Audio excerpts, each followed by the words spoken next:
চাই যে রোহিঙ্গা যেভাবে আসতেছে এবং আপনি বললেন যে এই খবরটা জানাতে দিচ্ছে না মিডিয়াগুলি, এটা অত্যন্ত সত্যি কথা।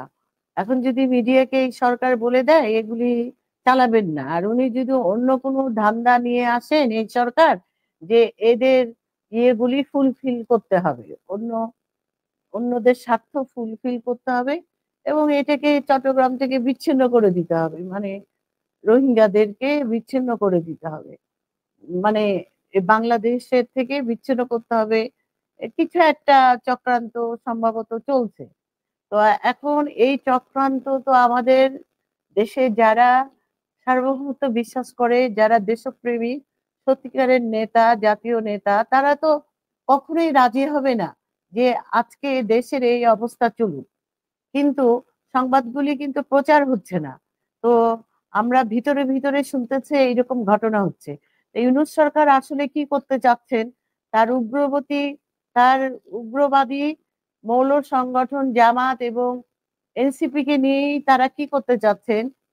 এতদিন আমরা শুনেছি যে এই যে 47-এর আন্দোলন, 71 সনের আন্দোলন, 59 সনের আন্দোলন, 69 সনের আন্দোলন, আপনি বলেন যে 52 সনের আন্দোলন, তারপরে 71 সনের আন্দোলন, মুক্তিযুদ্ধের চেতনায় আমরা তো সবাই উজ্জীবিত। সেই সাথে পরে 90 সনে, 80, 79 সন থেকে 90 সন আন্দোলন এবং 1986 সাথে 1986 থেকে 90 সন পর্যন্ত আন্দোলন। তো আমরা সব আন্দোলন দেখেছি। দেখার পরে কোথাও দেখি নাই যারা আন্দোলন করলো তারা এত স্বার্থপর, দুধের বাচ্চা হলেও তারা বুঝতো। তো তারা এত স্বার্থপর হয় নাই যে তারা রাষ্ট্র নায়ক হয়ে রাষ্ট্রের মানে মূল ধারার সাথে মিশে তারা উপদেষ্টা হবেন, মন্ত্রী মেয়র হবেন, এগুলি আমরা কখনো দেখি নাই এবং তারা তা চান নাই। তারা দেশকে ভালোবেসেছেন, তারা সার্বভৌমত্ব বিশ্বাস করতেন। আজকে এই যে ডাকসু নির্বাচন হচ্ছে, তারা তো রাজনীতিবিদ প্লাস ছাত্র, অধিকার সংরক্ষণ করবেন এটাই আমরা জানি। কিন্তু তারা কি উপদেষ্টা রাতারাতি হওয়ার জন্য চেষ্টা করছেন? তারা কি এখন আসবেন? আমাদের মধ্যে অনেকেই ছাত্র সংসদে ছিলেন, ভিপি ছিলেন, অনেক কিছু ছিলেন, তো তারা তো আসে নাই, অনেক পরে আসছে, ম্যাচুরিটি হয়ে রাজনীতি করে তারপরে তারা আসছেন। কিন্তু এদের এতই লোভ, এত প্রতিহিংসা, এত নীচ এরা, এই দুধের বাচ্চাগুলির এত লোভ। আগে তো টাকা ছিল না, মানি ব্যাগ ছিল না, পয়সা থাকতো না, চেয়ে খেত, অন্যের কাপড় পরতো বলতো। এখন তাদের কি অবস্থা? শেখ হাসিনার আমলে শুনতাম তার পিয়ন 400 কোটি টাকা মালিক। হ্যাঁ, সেও বিমানে চড়ে, হেলিকপ্টারে চড়ে বাইরে যায়। আর এরা এই 9-10 মাসে 400 কোটি টাকার মালিক হয়ে গেছে। তাদেরও পিয়ন, চাপরাশি, ড্রাইভার, পিএস, পিএ সব হয়ে গেছে। তারও বেশি হয়েছে, শত কোটি, শত শত কোটি টাকা তারা কামাই করতেছে। এই যে অরাজকতা, সেখানে যদি প্রধান উপদেষ্টার কোনো দায়িত্ব না থাকে সে তো ব্যর্থ। বড় সে এই দেশ থেকে আসলে কি করছে? তার জনগণের প্রতি তোয়াক্কা নাই, সে তার স্বার্থ, তার কত দিয়ে খুলে লোভ, যায় তার খাই, এগুলি পূরণ করছে। তার খাই দেখছেন না, সে একটা গ্রামীণ ইউনিভার্সিটি নিয়ে নিছে, জনশক্তি মন্ত্রণালয়ের জনশক্তি। ভাই আমার একটা চাই যে রোহিঙ্গা যেভাবে আসতেছে এবং আপনি বললেন যে এই খবরটা জানাতে দিচ্ছে না মিডিয়াগুলি, এটা অত্যন্ত সত্যি কথা। এখন যদি মিডিয়াকে এই সরকার বলে দেয় এগুলি চালাবেন না, আর উনি যদি অন্য কোনো ধান্দা নিয়ে আসেন এই সরকার, যে এদের। সুপ্রিয় দর্শক শ্রোতা, আসসালামু আলাইকুম। বরাবরের মতো আজও আমি প্রত্যাশা করছি আপনারা যেখানে যে অবস্থায় আছেন সে অবস্থায় আপনারা ভালো থাকবেন। আমি জানি আমার প্রত্যাশা সবটা পূরণ হবার মতো নয়। বাংলাদেশে একটা দানবীয় শাসন চলছে, অস্থির বাংলাদেশ। 30 লক্ষ শহীদ, 2 লক্ষ মা বোনের সম্ভ্রমের বিনিময়ে অর্জিত বাংলাদেশ আজ অনেকটা সাম্প্রদায়িক রাষ্ট্রে এবং সেই পূর্ব পাকিস্তান স্টাইলে ফিরে যাওয়ার মতো অবস্থা। এর মধ্যে বাংলাদেশে সফরে এসেছে পাকিস্তানের পররাষ্ট্রমন্ত্রী। পাকিস্তানকে 1971 সনে আমরা পরাজিত করেছিলাম, নাকে খত দিয়ে এখান থেকে তাদের লেজ গুটিয়ে চলে যেতে হয়েছিল। সেই 71 পরাজিত হায়নাদের দেশ, নারী ধর্ষকের দেশ, সাম্প্রদায়িকতা বিস্তারের দেশ, জোর করে ধর্মান্তরিত করার দেশ, জোর করে দেশের নাগরিকদের বিদেশে পাঠানোর দেশ এবং গণহত্যার দায়ে অভিযুক্ত পাকিস্তানের পররাষ্ট্রমন্ত্রী। আশাটা খুবই স্বাভাবিক। এই কারণে স্বাভাবিক, বাংলাদেশের রাষ্ট্র ব্যবস্থা এবং রাজনীতি এখন কার্যত নিয়ন্ত্রিত হচ্ছে সেই 71 সনের পরাজিত শক্তিরা প্রত্যক্ষ পরোক্ষভাবে তাদের দ্বারাই। বিস্ময়কর, যদিও আমি হতবাক হইনি, বিস্ময়কর, দেখা করতে গেল জামাতের প্রতিনিধি দল, জামাতের নায়েবে আমির। কি যে হাসি, মনে হয় পৃথিবীর সবচেয়ে স্বর্গসুখ পেয়েছেন। পাকিস্তানের পররাষ্ট্রমন্ত্রীর হাত আর ছাড়ছেন না এবং দরজায় ঢুকেই তার সঙ্গে হাত মেলাচ্ছেন এমন ভাবে, এবং তার হাসি যে কি অসাধারণ অকৃত্রিম হাসি, মনে হয় জীবনের সবচেয়ে প্রিয়জন পেয়েছেন। এটাই স্বাভাবিক। জামাতের প্রয়াত আমির গোলাম আজম ইন্টারভিউতে বলেছিলেন যে দেশ স্বাধীন হওয়ার মাত্র কদিন পূর্বেও তিনি লাহোরে জামাতের মিটিংয়ে গিয়েছিলেন। তার বক্তব্যটা ফেসবুক এবং ইউটিউবে এখনো আছে। তিনি বলছেন যে তখনও জামাতের হেডকোয়ার্টার লাহোরে ছিল, এখনো লাহোরে, অর্থাৎ যে দলটা তারা বিলং করেন সেই দলটার হেডকোয়ার্টার পশ্চিম পাকিস্তানের লাহোরে।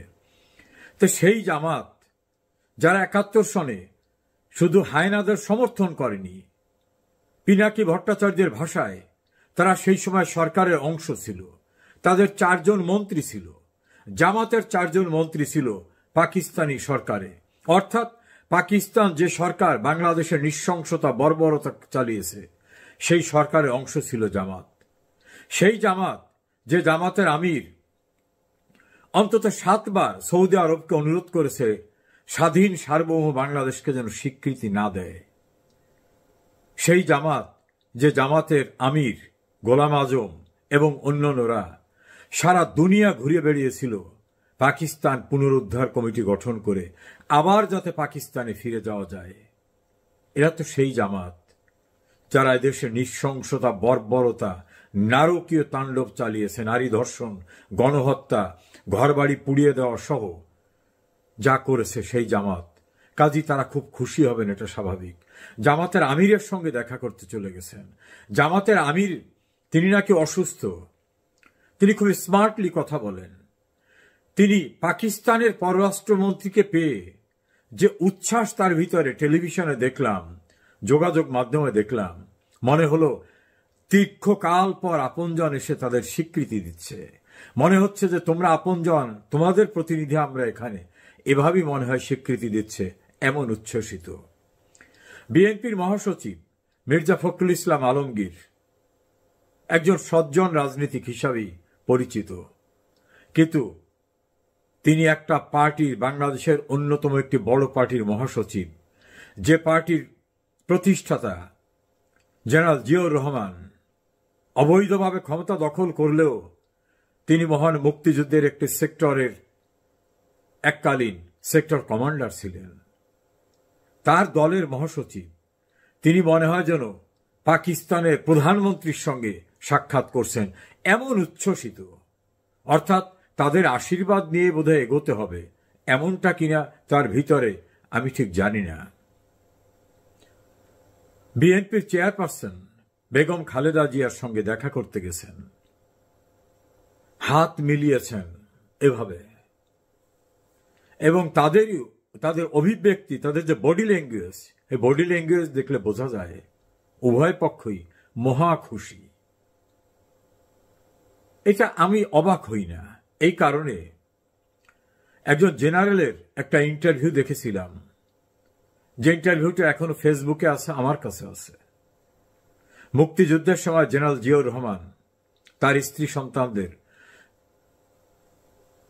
ইন্ডিয়ায় নিয়ে যাওয়ার জন্য একাধিকবার টিম পাঠিয়েছিলেন। একটা টিমের 6 জনের ভিতর 5 জন মারা গেছিলেন, একজন আহত অবস্থায় ফিরে গেছিলেন।